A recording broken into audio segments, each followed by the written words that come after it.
What's up, everybody? In today's video, we've got some updated details on SMUG 8 with some interesting competitors that are going to be joining the event. We also have a new tournament organizer over in Europe that has been introduced into the scene that actually has a pretty sizable prize pool. And we've got more details about a new coach that is coming to the RLCS.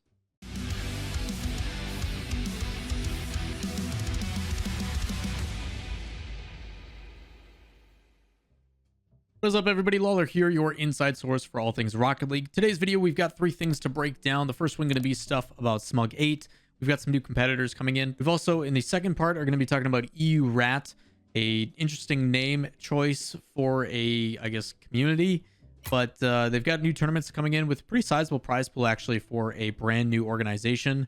And then we've also got details about a new coach coming into the RLCS.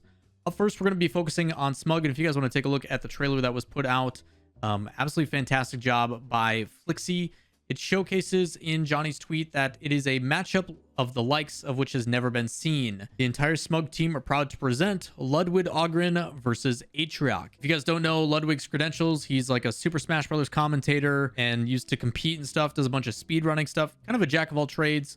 And overall, a really funny dude. Atrioc, on the other hand, is the former marketing guy for Twitch and now does global marketing for NVIDIA. So that's Atrioc's background, but also streams and stuff like that and does a lot of collaborations with Ludwig. Two good buddies. Ultimately, it is not going to be high-level gameplay. It is not going to be anything exciting. There's been a lot of talks about this on the subreddit as well, and I agree.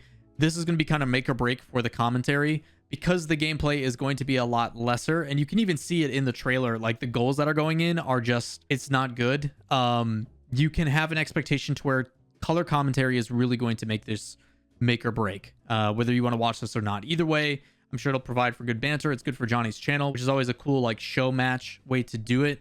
The other side of things as well, if you guys didn't see, Ludwig, Atrioc, I forget the third, but they also played Rizzo recently in a 1v3 to see how that would go, where Rizzo, I don't think, could boost or jump or something like that. I forget what, no, yeah, he couldn't jump. I think that was it. But it's good to see that these guys are still willing to do other things with the Rocket League community and try to mold those two communities. So pretty cool stuff out of the guys. It's a good way to get a bunch of exposure to the game as well. And just a really smart idea by Johnny Boy altogether. Up next, we've got EURAT, an organizer that recently put out a tweet that says, "We cash prize now, baby. Our EURAT Rocket League February face-off was going on today." So this video, when I'm recording it, is Saturday after the majors. Earlier this morning is when this tournament went down. It's a 750 euro prize pool, and a bunch of different teams ended up competing.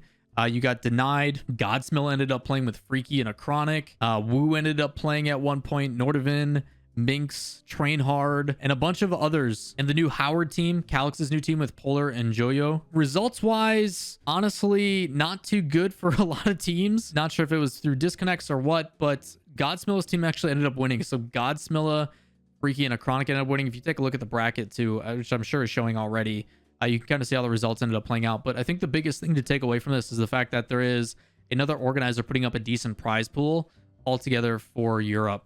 Europe has always lacked tournament organizers, and that's even more so now with how many events are going on and how much Rocket League just in general from the RLCS. With 22 events, you've also got the grid, you've also got all the regionals and all the majors. You don't really see room for too many EU organizers, let alone organizers in general. You do get some one-offs like WSOE, and ESPN did an invitational at one point before they disbanded for their esports section. So you do have a couple here and there, but for the most part, Europe has always kind of been on the other side of it. So other than individual organizers, like when Lethmere did his European one, I did the Brawl, Dazrin did his. There was like a handful or two of those. We're starting to see hopefully APL handle some of it, and then maybe this EURAT will do kind of the bubble scene and give them something to play in as well. Hopefully this isn't a one-off thing. Hopefully prize pools continue, but you just never know how things are going to play out with some of these. So I do hope personally that this continues to happen, because I do think EU has always wished for more tournaments, especially in the bubble scene area. So this is a way to help that. Last but not least, we recently had obviously the changes to Charlotte Phoenix, where Charlotte Phoenix disbanded and then they came back together, but with Kinsey, to reform the Stromboli squad. So it is Alraz, Shadow, and Kinsey that are now on Stromboli. Recently announced as well is that they're going to be announcing their coach in gReazymeister, who will be their coach / manager for the roster. Which gReazymeister, for those that don't know, actually hasn't been removed from the scene for all that long. just a split ago. So we're in the winter split. In the spring split, he played for Magnifico, who is now Team Queso. They were a pretty solid team, and there was a reason why they got picked up, but then he got replaced by VK Salient. So essentially, Greasy has not played at the highest level for a few months, and that's it. And I don't know how many people realize, like, former world championship obviously has a lot of mental help with that side, knows how to get them through situations. Very similar to like Mystic and what he's done for Alpine. I could see him having a huge benefit to this team as well. I'm excited to see what they end up doing, and with him recently playing against some of these rosters as well, I do think it gives them a little bit of a benefit. But ultimately, Greasy's a pretty goofy dude and should be good vibes no matter the situation, but he can be serious when he needs to. Either way, I think there's going to be some really good chemistry going on with this roster, and I'm excited to see how it plays out. The other side of it, though, is Greasy is European as compared to NA, so time zone wise, it's going to be a little bit more difficult. Not sure on how that's going to play out with Greasy's schedule, but I'm sure he'll make it work. So either way, looking forward to Stromboli and see what they do in the spring split. We unfortunately still don't have a format or dates or anything like that. It is assumed right now that it is most likely going to be sometime in March. Late March is my assumption, after trade window, usually a couple weeks, and then they get back into it, just so they have a little bit of a break. And as for format, we've seen Swiss style where 0-0, 1-0, 1-0 teams play each other.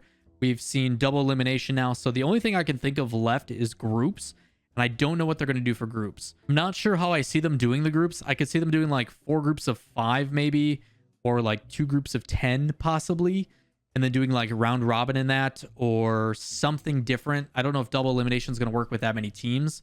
So it'd be interesting to see how that plays out. Plus with the seeding and everything else, not exactly sure how things are going to play out, but I would assume they're doing groups of some sort, and what the group specifically into a single elimination bracket is going to be to like weed out some of those teams, I honestly don't know. I've heard rumors of that it is going to be a lot more broadcast days for certain things. So, and that applies to the grid as well. So there's some new things coming, and I've heard rumors, but I just don't have any confirmation or any clue on what the specifics are just yet. So as soon as I do hear that stuff, I'll let you guys know. That is going to wrap it up for this video of Rocket League news. If you guys enjoyed the content, as always, give it a thumbs up, hit subscribe, turn on notifications, slowly climbing to 30K, trying to hit 50K by the end of the year, and we're slowly getting there. So I do appreciate all the love and support.